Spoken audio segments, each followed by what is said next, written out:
Okay, first order of business, I stand here. I'm a born-again Christian for 34 years. 34 years ago, and I became born-again, Spirit-filled. I would rush to the radio at 4 o'clock every single day, and I would turn on Chuck Missler, and I would just be glued to the radio. So I stand here on his shoulders. Thank you, Chuck Missler. Praise the Lord. I am Elliot Marzulli. We'll be talking mostly from the Watchers series, which is our DVD series. Also on the trail of the Nephilim, Volume 1 and Volume 2, which you can pre-order by filling out a little paper in the back. But I got to go really quick. I've got 72 slides and 50 minutes. Do the math. It's never going to work. Okay? No rabbit trails. I can't get too funny up here. I got to really stay on track. So let's jump right in. Something or someone is coming. This is the right presentation. Jesus, men faint from fear from what is coming on the earth. Unless those days were shortened, no flesh would survive. Satan comes with all signs and lying wonders. Paul, even the elect would be deceived if that were possible, Yeshua, Jesus. Because they did not believe the truth, God sends them strong delusion, Paul. Jesus, it will be like the days of Noah when the Son of Man returns. Why the dire warnings? From Paul and Yeshua. Why the dire warnings? And why is the church, for the most part, not able to look at it and pretend it really didn't say what it says? Let's move on. Genesis 6. When men began to increase in number on the earth and the daughters were born to them, the sons of God saw that the daughters of men were beautiful, and they married any of them they chose.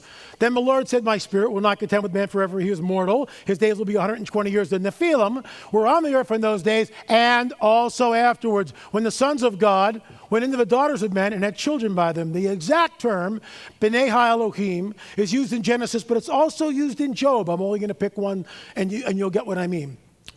Some people are taught the Sethite theory, that the godly line of Seth marries the hoochie mamas of Cain. That doesn't work, and it doesn't work because of this. Now there was a day when the B'nai Ha-Elohim, the sons of God, came to present themselves before the Lord, and Satan was among them. That's in the third heaven. The sons of Seth can't get a catapult and jump on the catapult and somehow find themselves in the third heaven. The Bible is the best interpretation of itself, and I think, and I could belabor this, but I won't. I've got to move on. Bottom line is, sons of God always refers to the angelic host, and it's the unthinkable. It's the fallen host of heaven having sex with the mortal women of earth and creating this hybrid being called the Nephilim. Out of the entire Tanakh that Jesus could point to, he points back to the days of Noah, saying it'll be like this when I come back. And if we don't understand that, when we come to Matthew 24 and Mark 13 and Luke 21, we're clueless because we've never really figured out what's going on in Genesis 6. Woo, slide 9. You go. The Nephilim were on the earth in those days and also afterward. Moses is writing this, 1,000 years after the flood? So why didn't he just write the Nephilim were on the earth, period? There is no afterward. He's 1,000 years after. Get what I mean? Well, the Nephilim were on the earth in those days of the flood, period. End of story. No, he writes, and also afterward. Second, third, fourth, fifth incursion. It's my hypothesis, and I base my books and everything I do on this, that there is a breeding program going on between the fallen angelic host of heaven and the women of earth. Why? Because the fallen one, Satan, wants to create man in his own image. That's what's going on here, the great imitator. So now we come up in the Numbers 13:33. The spies were sent in. Who's in the land? All these different Nephilim tribes. I could spend 2 hours on this. I can't. The bottom line is we get a mandate from a loving, holy God. Wipe them all out, burn everything, kill them all. That's genocide. Hello? There's no way we can tap dance around it. It is genocide unless there's something else going on in the Levant or the Promised Land. And that something else, there are hybrid beings that are there. Why? Because Scripture tells us. Who was in there? Oh, we saw the Nephilim in there. We were like grasshoppers in their sight. Wah! That's what the spies say. So that whole generation dies off 40 years, and then Joshua and Caleb, they go in and they conquer. I believe, that there was a diaspora as they went in and started to conquer the area. The giants, the Nephilim, and there were different tribes, the Emim, the Zanzumims, the Raphaim, the Anakim. They began to go, we got to get out of here. And there was a diaspora. They left the Levant. Some went northward into Europe, over to the Americas, settled down in the Ohio Valley. Others just, I'm dead serious here, dead serious. And we'll show you photographs later. Others wound up in Peru, others wound up in the Gulf of Mexico. But I digress and I must move on. 3,500 years ago, these guys show up in Paracas, Peru. We have that large skull cast that we have in the back table. That's the guy on the left there. He's got reddish hair. 3,500 years ago, this mysterious Paracas people show up in Paracas, Peru, on the west coast of Peru, out of nowhere. No one knows where they come from or why they just suddenly left. It's a mystery. They all have many of them have elongated skulls. Now, scholars and the prevailing paradigm will tell us all these elongated skulls are the result of cradle headboarding. What if they're not? And that's what we're going to share. What if they're not? What if this is a remnant of a Nephilim tribe? One of the Nephilim tribes is called the long necks. In my opinion, the fallen one is messing with the genome, constantly trying to find the right recipe to create mankind in his own image. Why? Because we're told back in Genesis, your seed and his seed will be at enmity with one another. I'm not making this stuff up. Let's move on.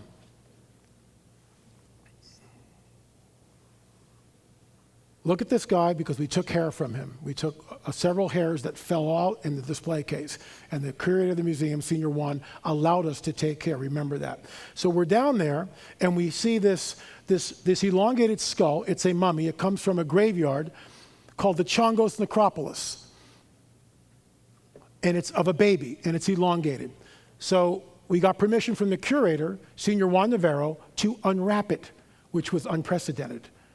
So the next scene you'll see is Joe Taylor from the Mount Blanco Museum and Aaron Junkins, the archaeologist that we hired to go down with us, and they are now unwrapping the skull. Look at the colors and how vibrant they are. There are between 450 and 550 threads per square inch. European tapestries, 150 to 250.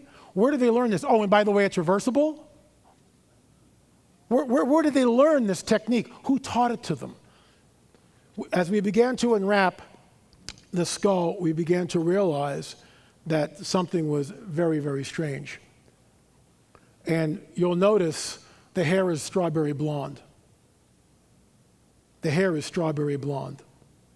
That's not supposed to be there. This comes from an 1842 journal. This debate has been raging since then. So it's well over, getting close to 170 years, whatever. Oh, it's all cranial deformation. It's deliberate cradle headboarding. They took the infants, they wrapped some stuff around it, and as the child grew, they created a cone head. Okay, fine. Some of them are like that. We acknowledge that. But not all of them are. And some guys, why should we care about this, LA? I'll get there. You'll see how it's all connected. Because this goes back to the days of Noah. If these are Nephilim, then it can prove the biblical narrative. Listen to what this says. We ourselves have observed the same fact in many mummies of children of tender age who, although they had claws about them, were yet without any vestige or appearance of pressure of the cranium. More still, the same formation of the head presents itself in children yet unborn. And of this truth we had convincing proof in the sight of a fetus enclosed in the womb of a mummy of a pregnant woman, which we found in a cave of Huachai, 2 leagues from Tarma, in which it is this moment in our collection. Basically, this is what it looked like. Remember, in 1842, there's no photography, so they would hire someone that would come with them and sketch everything. This is a 7-month-old fetus found in the mummy of a pregnant woman. And the skull is elongated and it has teeth. That's not supposed to be there. This guy who wrote this in 1842 had no Nephilim dog in the hunt like I do. What did he care? He didn't even know about him, more than likely. And he's saying, wait a minute, guys. There's an outside agency, these are my words. There's an outside agency manipulating the genome. What is that outside agency? If you turn on the History Channel, it's the ancient aliens. It's the UFO guys. Right? Giorgio Tsoukalos, the guy with all the hair. But if we hold to a biblical paradigm like we all do in this room, it points back to the Genesis 6 incursion and also afterwards. And now we begin to realize that there is a cosmic chess match between the fallen angels and the women of earth, and that their seed and the seed of the woman are at enmity with one another. 4 years ago, the late Lloyd Pye took DNA samples illegally out of the country. You can't take any human remains out. We didn't know. He didn't know. I've never met Lloyd Pye. But I've talked to this geneticist many times on the phone. He is now waiting for our samples. We've got about 15 of them down in Peru, and we're trying desperately to get them out. The latest report is this, that the abstract paper was finished. It's now being presented to our Peruvian archaeologists, who will then present it to the Minister of Culture, who will say yes or no. It's just incredibly whimsical. So you could pray that the answer will be yes. And we will fly down there, we will take these samples out, and we will get them tested. But here's the deal. He had a little bit of sample to go with. This went viral when Brian Forrester, a colleague, put this up on his Facebook. Listen to what it says, page. Whatever the sample labeled 3A has come from, it had mitochondrial DNA with mutations unknown in any human, primate, or animal known so far. The data is still very sketchy, though a lot of sequencing needs to be done to recover the complete mitochondrial DNA sequence. But a few fragments I was able to sequence from the sample indicate that if these mutations will hold, we are dealing with a new human-like creature, very distant from Homo sapiens, Neanderthals, and Denisovans. I am not sure it will even fit into the known evolutionary tree. Isn't it wonderful that I'm tag teaming with our last speaker? Just incredible. The question is, if they were so different they could not interbreed with humans, breeding within their small population, they may have degenerated due to inbreeding. That would explain buried children. They were either low or not viable. This guy's Russian, and I'm giving you exactly the email that I received from him. I've talked to him many times on the phone. There's another sample which he has tested. I can tell you this, same thing. Mitochondrial DNA preliminary testing. Oh my gosh, there's nothing in our database. We have no idea what we're looking. Why am I so excited by this? Because for me, it points me back to the biblical narrative and proves, not conclusively, but we're getting there. It proves that something happened in the Levant, and it proves the biblical narrative. And if the biblical narrative is right, Darwinism can't possibly be right.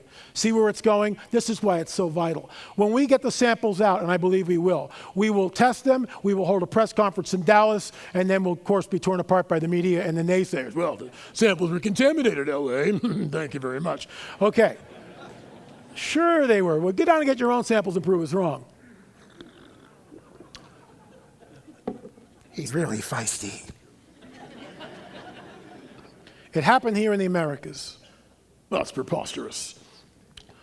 There's a cache of records in Catalina, which was found by the curator of the museum about 2 years ago now. I've heard about it and had to pay a $1,000 donation to the museum to go out and look at it. Hired a private plane because I wanted to get in the back of the island, see where Ralph Glidden, who's the primitive archaeologist who took these samples in the 1920s and 30s, he worked for the High Museum, which was later gobbled up by the Smithsonian Museum. So he's got no Nephilim dog in the hunt. He's employed. He's not trying to stage the photographs. For what reason? Later in life, fine, he made his museum. It was very macabre. I get all that.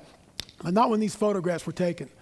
These may be the only original photographs I have been able to find so far of what we would consider a giant, an 8.5 to 9 footer. Look at the skull, look at the adult with the elongated skull. That's not Native American. It's not supposed to be there. This is all that I found in the collection. I'm showing you this right now.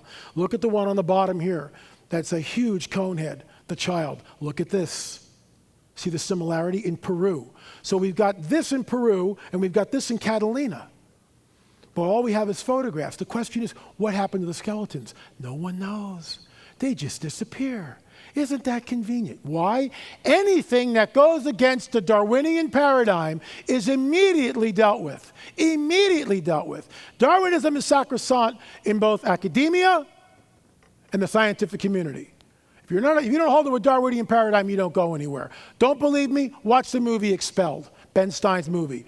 How many people have seen that movie? For those of you who haven't, shame on you. Go out and rent it. But seriously, go out and rent it. It's an unbelievable education because he just slams Darwinism, and I don't have time to sit here too long. This was the smoking gun, and it's like 9 o'clock at night, and I'm sitting there, in this archive. In the back room, just a curator and myself. We've got 2 tables with white paper on them. My camera's set up on a tripod. I'm going through all the photographs. This is 1928, Ralph Glidden, Catalina Island. Ralph Glidden is 5 foot 8 inches. He's standing, and guess what's in front of him? A unearthed skeleton. It's a skeleton what we call in situ. It is not, this is the way he found it. It was placed this way, now he's found it. So you say, well, why do we care? Watch. This is the original photograph. I sent this picture on my blog. I had 4 people respond. Now I've got a quadruple blind study, 3 of them finished the study. I've got a triple blind study going with people who can take a photograph and based on a height, Ralph Glidden, the 5'8", they can extrapolate the size of the skeleton. None of them knew that the other ones were working on it, so I've got a triple blind study going.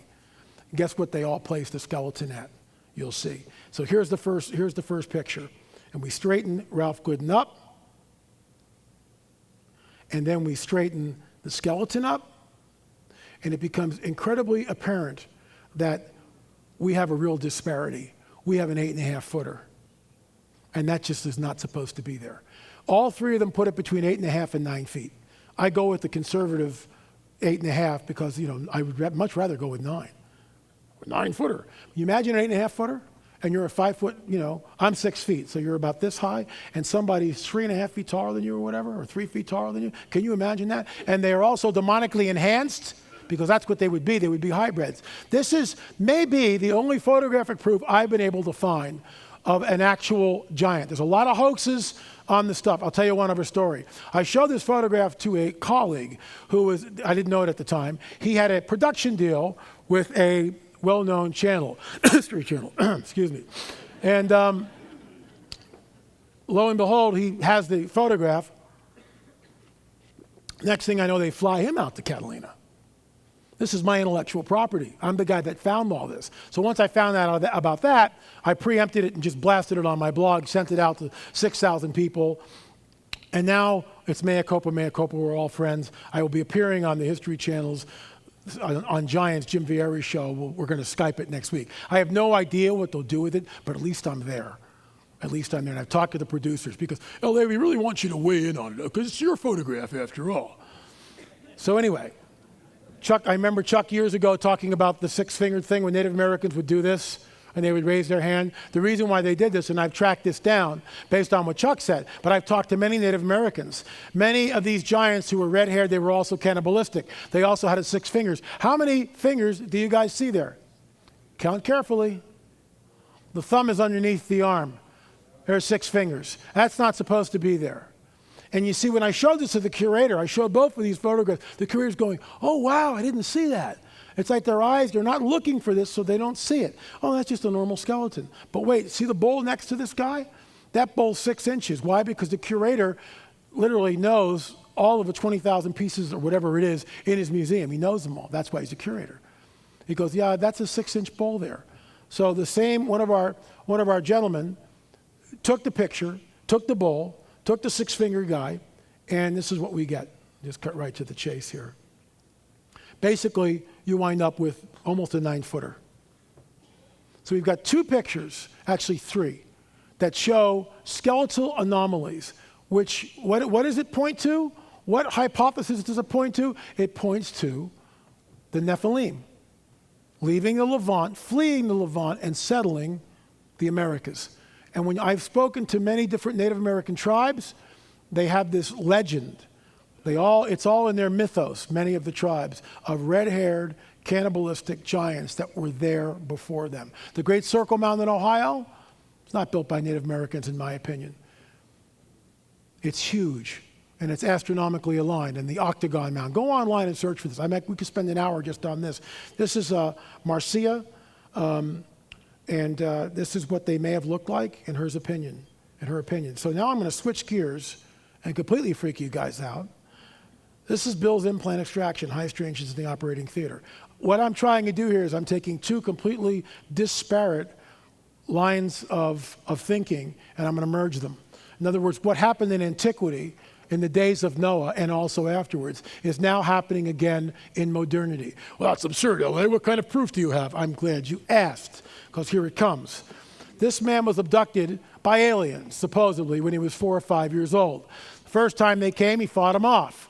And the second time, they took him. He went right up through the ceiling. That can't happen. May I point you to the fact that Peter, when he's in his jail cell, a good angel shows up. From where? Doesn't knock on the door, he just pops into the cell. Peter's not sure he's awake or asleep. Classic, people who have been abducted, what they experience. All of a sudden, the chains drop off of him. The door opens by itself. The guards are switched off in the... see, we read these stories, but we really don't believe them. How do they switch off the guards? And the guards going to sleep, guess what they get to do in the morning? They get to fall on their swords. Isn't that lovely? Because Roman guards don't fall asleep on their watch. That's a no-no. Goes outside with Peter. Prison doors open by themselves. The angel just goes, see you, Pete, and off he goes. We are looking at a form of physics that we have no idea how it works. The implant is right here, right there, at the bottom of the X-ray. Right above the number. It's very small. The first step, the late Dr. Roger Lear, who's in all of our watchers, this whole thing that I'm going to present you is in watchers 7 and 8, if you're interested in really seeing what happened. And the reason why we did it is because all the skeptics out there, oh, these implants, it's all sleep paralysis. Oh, there's no such thing as implants. It's just all in their head, blah, blah, blah. Okay, is it really? So now we've got a patient, one man who comes to us, he's got an implant below the knee. So the first thing we do is we take an X-ray, then we take a CAT scan, then we take a Gauss meter, which measures the magnetic field. Whoa, it's measuring 8.5 milligauss on a Gauss meter. Little thing about the size of the letter on the end of a pencil. How the heck is that possible? Richard's battery in his camera is registering 10 milligauss. How's something which isn't attached to anything registering 8.5 milligauss on a Gauss meter? Why is it that the stud finder goes right when we go over it? So we all know that there's something in the guy's leg. Then we take it to an ultrasound. We take it to the surgeon who's going to remove the object, and he takes the X-ray, puts it over the patient's knee, finds where the implant is, puts a little magic marker dot there, takes the gel from the ultrasound, squirts it on his leg, takes the one from the ultrasound machine and goes like this, and in like a minute and a half he finds it. Oh yeah, we'll see you in 2 weeks. Great, fine. We know it's there. We've got Gauss meter, CAT scan, X-ray, stud finder, and ultrasound. We know that something is there. Oh, and it gave off a radio frequency of 333 gigahertz. How's that possible? The day comes, and we're supposed to remove. I'm doing really good. Slide 35 of 87. The day comes, we're supposed to remove the implant. All right. So we're there, 3 film crews are there. We got 15 witnesses on an HD monitor in the other room. We've got Dr. Roger Lear assisting. We've got Dr. Matriciano doing the head surgery. We've got nurses. We've got administrators. Richard and I are walking around. We got the patient, who's like just a guinea pig. It's like, thanks for letting us cut open your leg and get this thing out, pal. And we're sitting there, and for the next hour and 20 minutes, he does the same thing. He takes the X-ray, puts it over his knee, puts a little black dot, takes the wand, squirts the liquid, and for the next hour and 20 minutes, he goes over a little 3-inch by 8-inch strip of flesh on this guy's leg. He can't find doodly squat. It's like it's being cloaked. It's like the implant has suddenly vanished. The Gauss meter, flatline. The stud finder, we get it near his body, the stud finder goes out. Truly, we are experiencing high strangeness in the operating theater. At this point, I'm a spirit-filled, born-again Christian. At this point, I get the tap on the shoulder from the Spirit of a living God. L.A., you moron, you need to pray and you need to do it now. Yes, Lord, send me, right? He really doesn't sound like that. And I said, I'm in a room full of non-believers except for my business partner and director of the Watchers series, Richard Shaw. I look over at Richard and I kind of roll my eyes. And I go, okay, guys, this is going to sound really weird, but I'm going to pray and I'm going to do it now. There wasn't like, hey, guys, I really feel the presence of the Holy Spirit right now, and I want to say a prayer. None of that. It was just like, boom, I'm taking authority. I don't care what you think. You can stone me in the parking lot later.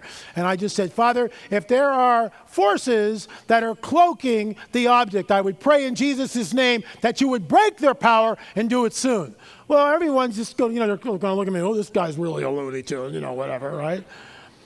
Less than 2 minutes later, the object appears and it comes in on an ultrasound like this. It just appears from the back of the frame. It's not how it's supposed to work. The doctor goes, whoa! Everybody goes, whoa! The bottom line is, 2 days later, we're in SEAL Lab with Dr. Roger Lear, who's not a believer. And I go, Raj, last time I ever saw him before he died of a heart attack several months later, I said, Raj, I want to talk to you. I take him outside. I go, Raj, you know what happened on Saturday?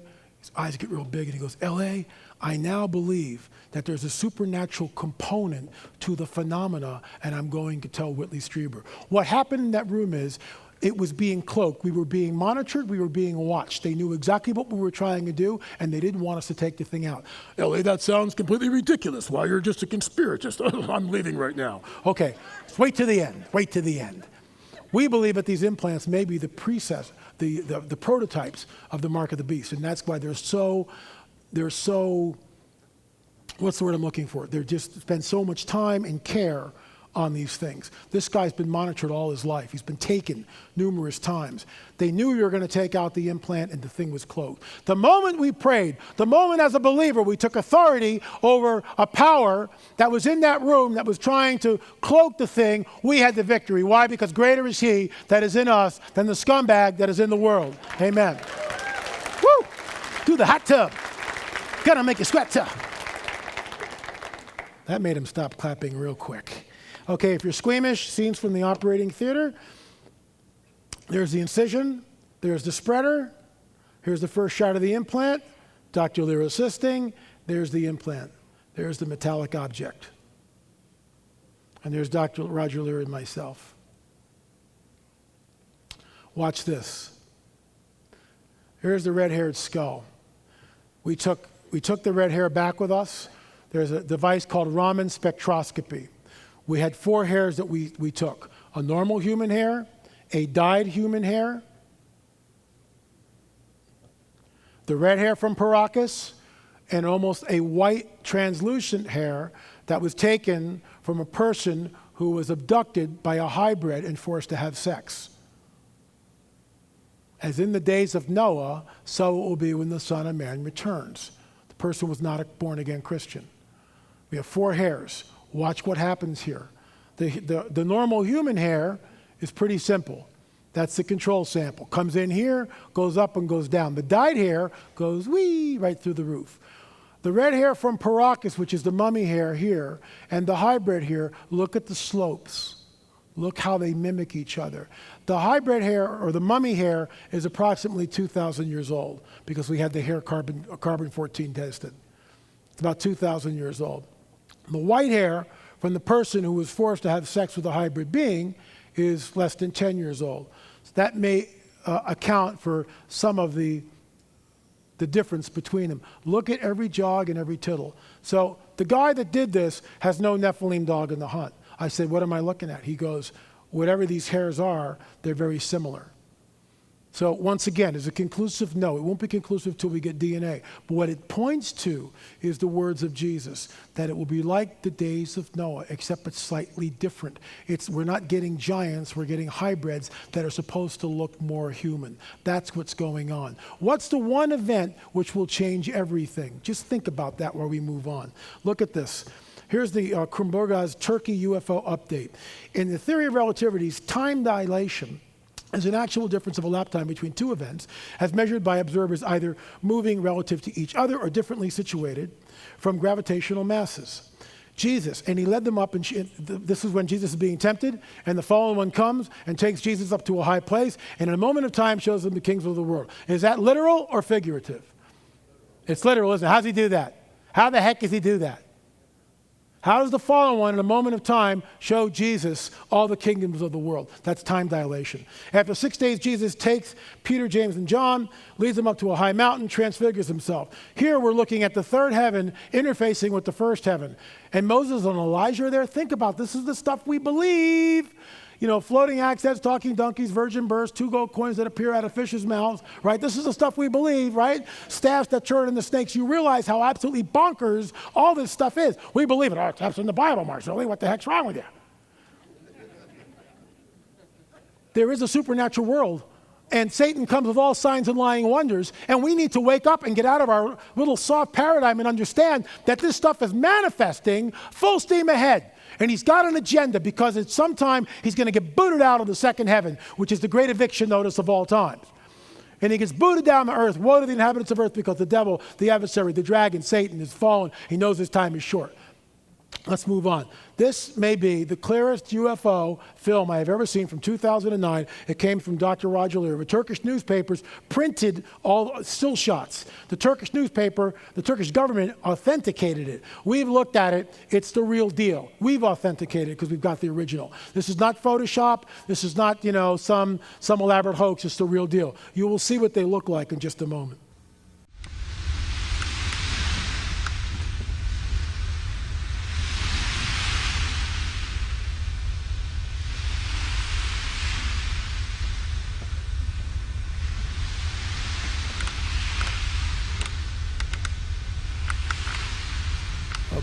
See the guys here? That's a craft. You can see it's like a gull wing type of deal. And those are empty. This is half speed. And you'll see this other entity kind of come in and out, in and out, in and out. But that's what they look like. Jesus tells us even the elect would be deceived if that were possible. For some of you sitting here, you'll go, that'll never happen.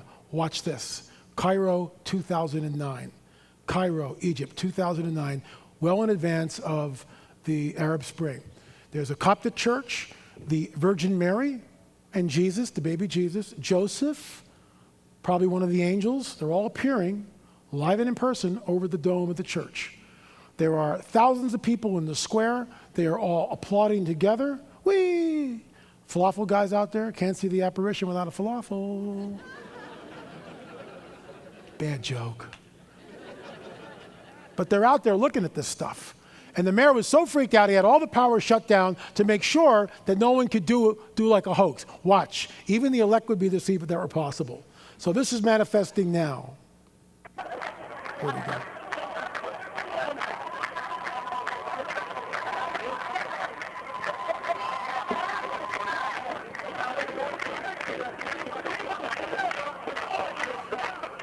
Turn the camera. Angel of light. Now watch. We'll bring it up. And they're all out there together just having a wonderful party. There they are.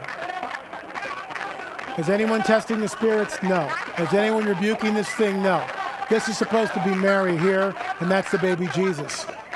Does that look like Mary and the baby Jesus? No, it's a ball of light. And that's Joseph behind them, and that's supposed to be one of the angels. 2009. Did you hear about that on Fox News or CNN? No, and you won't, because anything supernatural, they'll definitely keep away from the masses, because it proves, or basically disproves, I should say, the Darwinian paradigm. Because if this is supernatural, then all bets are off on this whole thing just kind of happened because it just kind of happened, right? So watch this. This is a woman who's been a field investigator, UFO field investigator, for literally decades. She's out in the field and she sees a craft. And she has contact with a little 4-foot being. And she's now a Christian, by the way. Extremely, extremely overwhelming to have something like this right there, and there's nothing you can do to record it. All of a sudden, there was just this feeling, and I turned around and kind of asked everybody else in the field if they felt like they were being watched. Okay. And I said, and I don't mean from up there, I mean from down here. And before anyone could answer, and there was barely any time, there was this fear that just gripped. It was physical, LA. It like punches into you almost. It's just really hard to describe. I'm very familiar with that feeling. This is not fight or flight. This is times 1,000. This is every single cell in your body is very aware of a blind terror. I dropped my equipment. I literally dropped my equipment. And your equipment's worth how many thousands of dollars? Many thousands of dollars. So you leave your equipment in the field? Yes. So you are genuinely terrified? Absolutely. The witness was in front of me, and all of a sudden he stops. He moved a flashlight, and never so shocked in my life, because standing 6 feet away was this little being about 3.5 foot tall. And I was so stunned. And the first thing that hit me was, oh my gosh, this is not that cute little Roswell alien. However, it was gray. It did have the black eyes, but they weren't the real big, wrap-around almond, but they were almond shaped. The first thing I thought of after that was his legs were so tiny, twig-like. There it is right there, and it was the holy grail for a ufologist is this little being, but we weren't supposed to be there. We were not supposed to interact. We were not supposed to do anything but get out of that cornfield. What expression did it have on its face? Nothing. Nothing. Absolutely Did it gesture nothing. towards you in any way? No. Did it move towards you? Nothing. It just stood there. And you made eye contact with it? Yes, yes. What was that like? Terrifying. Terrifying. So here's a woman that's got nothing to gain telling her story. She had a major, major encounter. The craft, everything doesn't work. She sees the being. It's happening. And it's happening with greater frequency than we've ever seen before.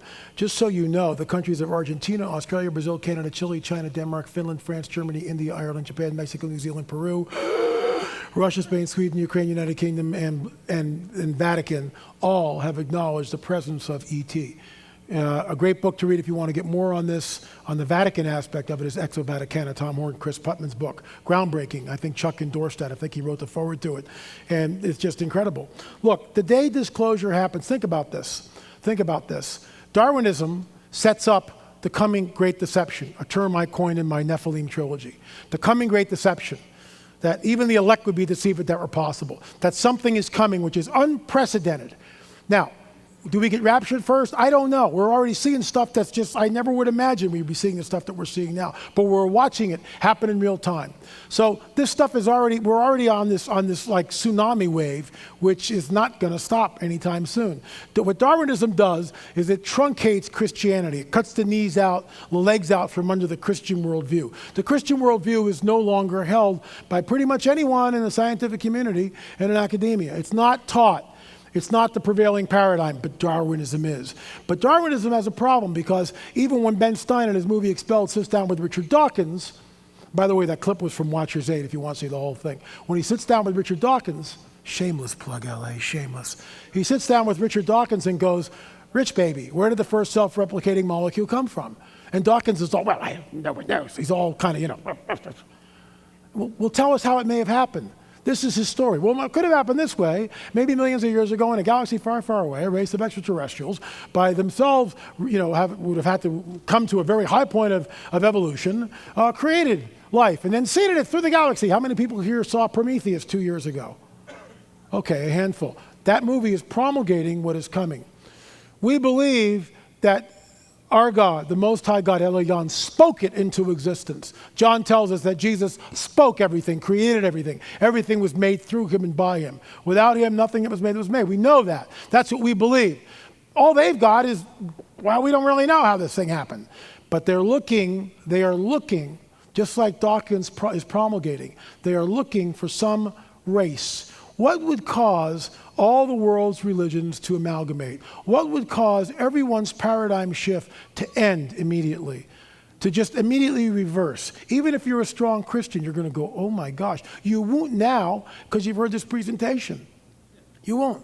You'll look at it and go, oh my gosh, even the elect would be deceived if that were possible. Men and women fainting from fear from what's coming upon the earth. So our car breaks down, we tire a co-driver, he's driving, we're on Pacific Coast Highway in Malibu, and the guy goes, hey, LA, how long have you lived here? 40 years. And he goes, you ever seen anything weird up there? And I start laughing. It's like, wherever I go, right? And I go, as a matter of fact, I write books about this stuff. This guy's name is Jeff. Listen to the interview. We're here with Jeff, getting my car towed, and out of the blue, Jeff goes, because I told him I've lived here for about 35 years, he goes, hey man, have you ever seen anything weird in the sky? And I said, yeah, I write books about it. So now Jeff is going to tell me his UFO story. How cool is that? Go ahead, Jeff. What's up, guys? Make a long story short, a month ago, last Thursday, I was cruising down PCH, right in front of Malibu Seafood. But while I was descending down the hill, I saw some lights right in front of my eye. I didn't think anything of it, but when I got down there, I started looking up. 3 huge UFOs the size of this truck, this flatbed truck. They were kind of orangish in color, reddish orange. And they were hovering right above me with no noise. I tried to debunk it because I don't believe in UFOs. Of course not. And I see what they were doing, and 2 of them took off going north towards Ventura. Okay. And one took off straight up into space, and I watched it go straight up into space. What time of day was this or night? 1:30 in the morning. I'm just going to cut to the chase. You heard what he said. I never believed in UFOs. Now he's a believer. He has an encounter. He sees 3 craft over Pacific Coast Highway at 1:30 in the morning. 2 of them sped north. The other one just went straight up in the air. Okay, he actually showed me the picture on the cell phone of the thing. He's now a believer. You see the way his paradigm, that's why he's in this presentation. See the way his paradigm is completely shifted? He has one encounter, he's a believer. So what happens when a mile-wide craft shows up? What happens when a mile-wide craft shows up? That's what I think is coming, along with everything else that's going on. And what's going to happen, in my opinion, there'll be some kind of cataclysmic event in the Middle East. Someone's going to use a nuke somewhere, which will cause the greatest collective fear that the world has ever known. We're all wired up, right? Fukushima happens, we watch the tidal wave come in real time. It's not delayed, it's in real time. What, 3-second delay or something because of the satellites? Anything with a nuke would create the greatest amount of fear that the planet's ever known. We collectively, humankind, will experience it together. That's when I think that they're going to show up. And when they show up, they will tell us that we were your progenitors. We created all life on this planet. We created the world's religions. We started the Earth's civilizations. Now at this critical juncture in human history, we are back to usher mankind into a time of peace, prosperity, and knowledge. Oh, and by the way, we've got a little DNA upgrade for you. All you got to do is take this little chip and we'll upgrade your DNA so you live 500 years disease-free. Will the Antichrist boast an alien connection, and I will put enmity between thee and the woman, between thy seed and her seed. Bruise thy head, thou shalt bruise his heel. There's a seed war that's going on, folks. There's a seed war. This is from Josephus. This is why there is a second incursion. It's an extra-biblical first-century Jewish historian. Listen to what he says. For many angels of God accompanied with women and begat sons that proved unjust and despisers of all that was good on account of the confidence they had in their own strength. Go down to the last one. For which reason they removed their camp to Hebron, and when they had taken it, they slew all the inhabitants. There were till then left a race of giants who had bodies so large and countenances so entirely different from other men that they were surprising to the sight and terrible to the hearing. The bones of a Nephilim of these men are still shown to this very day, unlike any credible relations of other men. Now they gave the city unto the Levites, and it goes on from there. Josephus. Listen to what Chris Blake has to say. He talks about the spear of Longinus, which is usually is like a 10-minute introduction just to the slide. I can't do that. He's talking about the alleged spear that pierced Christ's side. And this is an occult weapon. This was an occult object, which Hitler, when he went into Austria, the first thing he did was take the spear of Longinus. But this Chris Blake is telling us that no, Hitler got an imitation. His boss had it. And listen to what he says. One of the last things my boss ever said to me before I left. He said, Chris, you ought to write all of this as a novel. It'd make a great novel. And I said, yeah, right, like that could ever happen and ever get published. He goes, I wouldn't have any problem with it. So no one's going to believe it. No one's going to believe it anyway, right? Those who are calling themselves the sons of the Nephilim are in possession of this spear, and they are awaiting their man, the Antichrist, to come forward. They already know who he is. What was that? They already know who he is. They know who he is. They groomed him. They probably groomed 5 or 10 just to make sure that So you believe he's on the planet now, perhaps? Yeah. Did your boss ever mention a timeline where we would begin to see some of the things that we've talked about begin to happen? Are we in that window of time now, in your opinion? I mean, my boss told me he wouldn't live to see it. He told me that if my life expectancy, I probably would. Watchers 5. So this is what our DVD series is about. We go into the field, we talk to people who have had contact or experiences, so it's not, from books. We're actually out in the field. Why am I showing you this stuff? Why should we care? Because here's a guy that's telling us that the other side already know who he is. The other side already know who the man of, the son of perdition is. Isn't that interesting? The occultists, let me just tell you a quick story because I got 10 minutes and I'm doing really well time-wise. I was a music pastor at a church in Southern California, the Malibu Vineyard, and it's no longer in existence. And there was about 3,000 people that used to go to this thing. It was a very vibrant church. People were getting healed, literally healed. We'd had 40 to 50 salvations a week. Very, very alive, very, very much happening. Word was being taught, worship, people, it was great. Everything was really great. So as a worship leader, I get to church really before anyone else, right? I'm the music director. I got to get there, open up, turn the air conditioning on, the sound, blah, blah, blah, beep, blah, blah, all the stuff that we do. Get the donuts ready. And I go to the church, park the car, get out of the car, kind of sleepily walk up to the front entrance, and there in front of me on the pavement, it was like a long covered walkway into the church. On the concrete walkway is a circle with a pentagram with 2 candles still burning and a slaughtered dove. 6 months later, no more Malibu Vineyard. 8 months after that, the 49-year-old senior elder dies of a massive heart attack. 2 years after the event, the senior pastor's dead at 53 or something, whatever. They know who it is that they serve.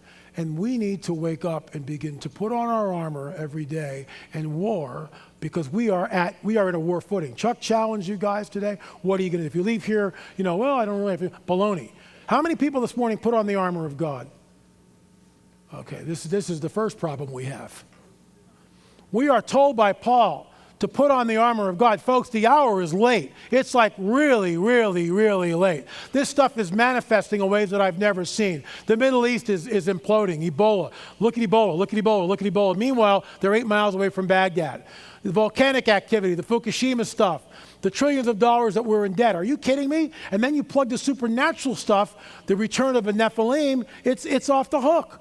It's off the hook. Put on the armor of God. Put on the armor of God every day. And then go, Father, here I am. Use me. I don't know what it's going to be, Lord, but use me. I can't stress it enough. We are at a war footing and time is short. The king is coming. I have no idea when we're going to get taken out. In the meantime, it's like the last minutes of a football game. I'm not thinking about the hamburger and the date with the cheerleader. I'm thinking about, how do I take the ball and go across the goal line? And every one of us in that room should be thinking the same thing. How do we win souls for Jesus? How do we do that? And with all the New Age stuff going on, with the History Channel's Ancient Aliens, all the New Age stuff going on, think about it. I'm giving you guys armor. I'm giving you stuff, weapons to fight and counteract the nonsense that we see on TV. Watch this. This is Jay-Z Knight. She's a channeler. What is a channeler? Well, first of all, we're told in Deuteronomy that no familiar spirits. So right off the bat, and we're going to pray before and afterwards, what you will see is a woman who's being literally possessed by a demonic entity. Listen to what she says. So, Father, we come before you in Jesus' name. None of this will stick to any of us. We rebuke it in Jesus' name and say the blood of the Lamb is upon her. And we pray for her salvation. In the meantime, listen to what she says.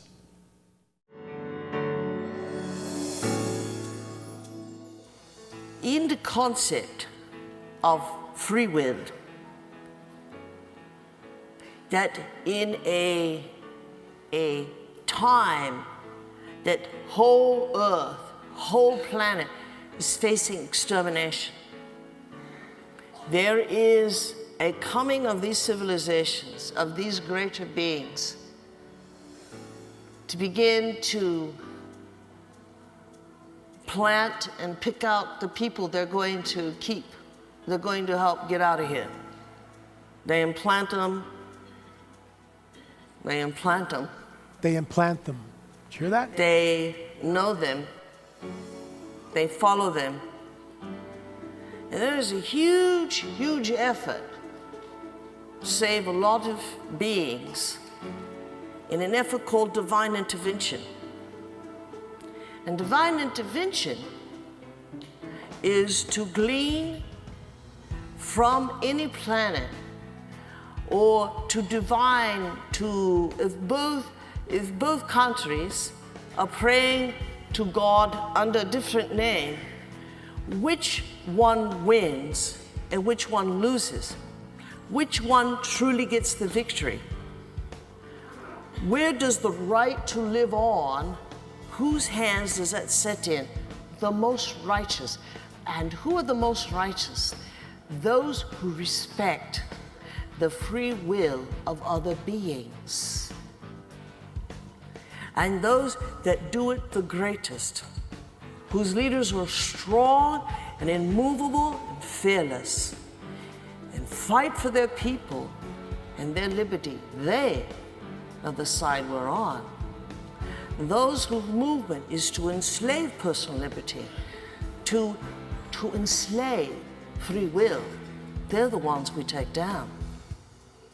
So, all around, there is a quickening that's going on right now. They know. It's right up above here. It's right up above here. It's right up above here. Always seen by the military, by the way. And Father, we come before you in Jesus' name and cancel that nonsense. We know it's from the pit of hell, but we do pray for the woman's salvation in Jesus' name. My mentor that got me into all this stuff, he passed away last year, Dr. I.D.E. Thomas, his groundbreaking book, 1976, The Omega Conspiracy. I want to read you what he writes here, and I can't read my notes. Let me get over here. As for the future, the Bible predicts that before Christ's return to earth, the same spirit beings will engage in one final titanic effort to again seduce the human race. Their human agent is called the Antichrist, whose coming is after the works of Satan, 2 Thessalonians. This is the Omega Conspiracy, dwarfing every previous attempt to destroy mankind, and by doing so, depriving Yeshua, the Messiah, the Anointed One, of the victory that rightfully belongs to him. When the Messiah was on the earth the first time, he asked his followers, when the Son of Man comes, shall he find face on the earth? Demonic entities are determined that the answer to that question be a resounding no. It is their mission that faith disappears completely from the planet. And that is where we are at. That is where we are at in 2014. So, remember the implant that I showed you earlier? Why are they doing this? Why are they taking people and implanting them? Now, that's hardcore physical scientific proof of someone who claims a very outrageous story, but then we've got x-rays and Gauss meters and all this other stuff proving, and then we find it, that there's an implant. He causes all, both small and great, rich and poor, free and slave, to receive a mark on their right hand or on their foreheads, that no man may buy or sell except the one who has the mark of the name of the beast or the number of his name. That's the one we all understand, right? But get this. He, and another angel, a third, followed them, saying with a loud voice, if anyone worships the beast and the image and receives a mark on the forehead of his hand, skip down. He will also drink the wine of God's wrath, poured full strength into the cup of his anger, and he will be tormented with fire and sulfur in the presence of the holy angels and the presence of the Lamb. You take the mark, you wind up in the lake of fire. No grace, no mercy. What happens? What's the mandate? Back in with Joshua and Caleb, what's the mandate? What happens to the Nephilim? Wipe them all out. What happens to a person who takes the mark? Is there any second chance? Is there any, no. You're in the lake of fire. Why is that? Why is that? We know buy, sell, or trade, right? But then you take the mark and you're in the lake of fire. In those days, what days? The days of the mark. Men and women will seek death but not find it. Is that metaphor? Is that allegory? Or is it real? It's real. So how's that work? What if, like in the days of Noah, the lifespan is lengthened, isn't it? It's 500, 600, 900 years old. What if they show up and they give you this little DNA upgrade? Because remember, we're all good Darwinists, right? And we don't know where we really come from. And this little implant will change my DNA, and I'll get to live 500 years without any problems, okay? As in the days of Noah, the lifespan is lengthened. Well, the scenario I laid out admittedly sounds like something out of a sci-fi movie gone haywire. It does, in fact, offer a realistic explanation of how men and women will seek death but not find it in the last days. If this chip or implant can alter the DNA so that the body repairs itself and becomes disease-free, this would be extremely attractive to just about everyone. It would also make people like me, thought of as the backward imbecilic stooges who are impeding global progress by not agreeing to take the mark. Before you dismiss this, may I suggest you think again. Everything that I pointed out is happening now in real time. What can you point to that isn't manifesting right now? What scenario would you point to that would provide an answer to the scripture that tells us that men and women will seek death but not find it? One last time I point to Revelation 14, verse 9, that anyone who receives the mark will drink the wine of the wrath of God, which is prepared unmixed in the cup of his anger. They will have no rest day or night. Those who worship the beast in his image and whoever receives the mark of his name. There may be more to this passage than what meets the eye. This mark, as I have pointed out, may change the very fabric of what is human by manipulating the DNA to extend the lifespan. Another point to consider is that it may result in creating a hybrid of sorts. In other words, those who take the mark may in fact become Nephilim, which is why the judgment is severe and final, just the way it was in the days of Noah with the flood and also afterward. Thank you. Praise the Lord. The good news is, and I'll close with this, the good news is the rider on the white horse is preparing. The rider on the white horse is coming. And when he comes, he'll put this ridiculous evil kingdom, and all we have to do is turn on the news to see it. He'll finally put it down, and we will rule with him, and it's literal. I can't wait to be in that host, because we're told that we get to ride these horses. without bridles and saddles, white horses, right? We're riding in with the king. And by the way, I was there for 3 seconds, 33 years ago. He took me in the body or out of the body, I know not. I only know I had no idea where I was. I hate horses, and I found myself on the back of this white steed, holding on to the reins going, oh my gosh. And in the distance, and it was a horseshoe like this, and the armies of heaven are stacked on top of each other in a horseshoe shape. And in the middle of the horseshoe is the king, and we're all riding in. And I'm in the top right, not the very top, but the top right-hand corner, about 8 rows back, and the guys in front are really big. 3 seconds. I had no idea what I saw. I went back and told my pastor. He's like, have you ever read this in Revelation? Just saying. The king is coming. Put on your armor of God in the meantime. Engage in the battle. Be bold. If you're not sure of this stuff, we've got resources. Everyone's got resources here. Bone up. Do your homework, as Chuck used to still admonishes us, all of us to do. Do your homework. As in the days of Noah, so it will be when the Son of Man returns. Thank you very much. You've been great.